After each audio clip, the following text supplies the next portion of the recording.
सोलापूर शहरातील गुन्हेगारी कारवायांवर पोलिसांनी मोठी कारवाई करत एका कुख्यात टोळीतील 5 सदस्यांना 2 वर्षांसाठी सोलापूर शहर आणि जिल्ह्यातून तडीपार केले आहे।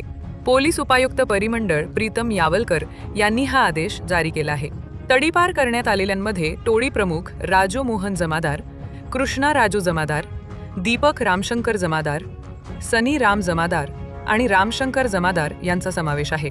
या टोळीविरुद्ध 2023 ते 2025 या कालावधीत मारहाण, दंगल, जीवे मारण्याची धमकी तसेच घातक शस्त्रांच्या बळावर परिसरात दहशत निर्माण केल्याचे अनेक गंभीर गुन्हे दाखल आहेत। त्यांच्या वाढत्या गुन्हेगारी कारवायांमुळे नागरिकांमध्ये भीतीचे वातावरण निर्माण झाले होते। MIDC पोलीस ठाण्याने महाराष्ट्र पोलीस अधिनियमाच्या कलम 55 अन्वये तडीपारचा प्रस्ताव सादर केला होता। या प्रस्तावाची पडताळणी करून पोलीस प्रशासनाने संबंधित आरोपींना 2 वर्षांसाठी सोलापूर शहर व जिल्ह्याच्या हद्दीतून तडीपार केला आहे।